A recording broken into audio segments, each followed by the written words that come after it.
जब किसी की नई नई शादी होती है तो लोग शादी होते ही जल्दी ही संतान होने की दुआ देने लगते हैं। और जैसे ही एक दो साल गुजरते हैं तो बच्चा नहीं होने पर आस पड़ोस के लोग तरह तरह की बातें करने लगते हैं। और यहाँ तक कि कुछ लोग अलग अलग तरह की सलाहें भी देने लगते हैं। खासकर बुजुर्ग लोग ज़्यादा टोकने लगते हैं। कोई उपाय बताने लगता है तो कोई बाबा के पास झाड़ फूंक करवाने को कहने लगता है। ये सलाहें लोग एक पड़ोसी और हितैषी होने के नाते देते हैं। और कुछ लोग इन सलाहों को मानते भी हैं तो कुछ लोगों को पड़ोसियों की यह सलाह इतनी बुरी लग जाती है कि वो लोग अपने पड़ोसी को मौत के घाट उतार देते हैं। नमस्कार, खबर की कवर में आज की कहानी एक ऐसे पड़ोसी की कहानी है। जब उसकी शादी के कुछ साल बाद भी बच्चा पैदा नहीं हुआ तो पड़ोसियों ने उसे सलाह देनी शुरू कर दी। लेकिन यहाँ इस शख्स को पड़ोसियों की सलाह इतनी बुरी लगी कि उसने हथौड़े से उसे औलाद ना होने का ताना देने वाले एक नहीं, दो नहीं, तीन तीन पड़ोसियों को मौत के घाट उतार दिया। ये कहानी पंजाब के लुधियाना शहर की है। यहाँ दिल दहला देने वाले एक ट्रिपल मर्डर से सनसनी फैल गई। ये सच्ची घटना 6 जुलाई 2023 की है। सलेम टाबरी एरिया के न्यू जनता नगर इलाके में एक दूध वाला मोहल्ले में दूध बांटने निकलता है। रोज की तरह आज भी कुछ घरों में दूध दे आया था और कुछ घरों में दूध देने जाना अभी बाकी था।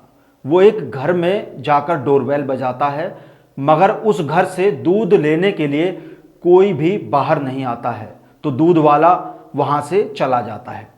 अगले दिन यानी 7 जुलाई को वो फिर से दूध देने के लिए निकलता है तो करीब 10 बजे वापस उस घर की डोरबेल बजाता है, मगर आज भी कोई उस घर से बाहर नहीं निकलता।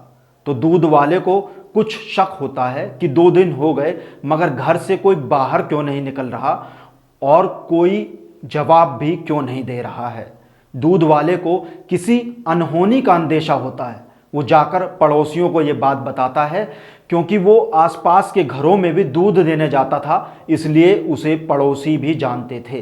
पड़ोसियों को जब ये बात पता लगती है तो उन्हें भी एहसास होता है कि 2 दिन से उन्होंने भी उस घर से किसी को ना तो बाहर जाते देखा और ना ही किसी को अंदर आते हुए देखा है। इस बात से पड़ोसियों को भी कुछ शक होता है और एक पड़ोसी युवक घर की दीवार फांदकर घर के अंदर घुसता है और घर के अंदर का मंजर देखकर पैरों तले जमीन खिसक जाती है। घर में 3 लोगों के शव पड़े थे। 75 साल के बुजुर्ग चमनलाल, 70 साल की उनकी पत्नी और 90 साल की उनकी मां की हत्या की गई थी। ये सूचना फौरन ही पुलिस को दी जाती है। इलाके में ट्रिपल मर्डर से लोगों में दहशत पैदा हो जाती है। सूचना मिलते ही police commissioner Mandeep Singh Sidhu, JCP Saumya Mishra और डीसीपी हरमीत सिंह हुंदल समेत अन्य आला अधिकारी मौके पर पहुंचते हैं और दरवाज़ा तोड़कर घर के अंदर घुस जाते हैं। सास बहू के शव बेड पर पड़े होते हैं और चमनलाल का शव फर्श पर पड़ा मिलता है। पुलिस ने जांच शुरू की तो घर के अंदर गैस की बदबू पाई गई और शवों के पास एक जली हुई अगरबत्ती भी मिलती है। घर के सभी दरवाजे भी बंद मिले थे, जिससे मालूम चलता था कि हत्यारे ने पहले हत्या की और फिर रसोई गैस के सिलेंडर से आग लगाकर शवों को जलाने की कोशिश की, मगर वो नाकाम रहा। तीनों शवों को पोस्टमार्टम के लिए भिजवाया जाता है और पुलिस मामले की आगे तहकीकात में जुट जाती है। सूत्रों से पता चलता है कि ट्रिपल मर्डर के पीछे पड़ोस में रहने वाले एक नशेड़ी ई रिक्शा चालक का हाथ है, जिसके बाद पुलिस आस पड़ोस के नशेड़ियों को हिरासत में लेकर पूछताछ करती है।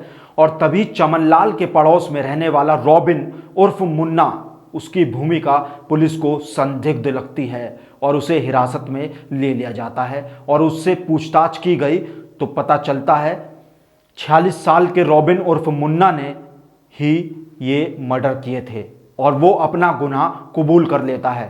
उसने पुलिस को बताया कि उसी ने पड़ोस में रह रहे 75 साल के चमनलाल, उनकी पत्नी और मां की हत्या की है। इसके आगे उसने बताया कि इन तीनों की हत्या उसने हथौड़ा मारकर की है। मुन्ना ने पुलिस को बताया कि उसने 6 जुलाई गुरुवार के दिन ही इन तीनों की हत्या कर दी थी और उसके बाद वो फरार हो गया था। अब आगे इस हत्यारे ने पुलिस को जो बताया उसे सुनकर पुलिस भी हैरान रह गई। पुलिस कमिश्नर मनदीप सिंह सिद्धू का कहना है कि मुन्ना इस बात से काफ़ी नाराज रहता था कि उसकी पड़ोसी सुरिंदर कौर उसे लगातार बच्चा पैदा करने और इलाज कराने के लिए परेशान किया करती थी। मुन्ना इस संबंध में अपनी पत्नी से सुरिंदर कौर की सभी बातें शेयर किया करता था। उसने गुरुवार सुबह गुस्से में आकर सुरिंदर कौर, उनके पति चमनलाल और सास पर हथौड़े से हमला कर दिया और उन्हें मौत के घाट उतार दिया। पुलिस का कहना है कि इस हत्याकांड को लेकर मुन्ना को किसी भी तरह का कोई पछतावा नहीं है। उसके चेहरे पर कोई शिकन तक नहीं है। हालांकि उसने एक अपील ज़रूर की है कि उसकी पत्नी को भी गिरफ्तार कर लिया जाए, क्योंकि उसके बिना उसकी देखभाल करने वाला कोई नहीं है। आरोपी ने अपना गुनाह कबूल कर लिया है। इस ट्रिपल मर्डर को दुर्घटना बनाने के लिए उसने रसोई गैस सिलेंडर का वाल्व खोल दिया था और घर में अगरबत्ती जला दी थी ताकि कमरे में आग लग जाए और सभी सबूत नष्ट हो जाएं, लेकिन घर में आग नहीं लगी। पुलिस ने हथौड़े को भी कब्जे में ले लिया है। हथौड़े की जांच की गई तो इस पर खून के धब्बे मिले हैं। फिलहाल पुलिस अब इस मामले की आगे की कार्रवाई में जुटी हुई है। आगे भी और ऐसी खबरों के लिए हमारे चैनल खबर की कबर को सब्सक्राइब कर लें और शेयर करना बिल्कुल ना भूलें।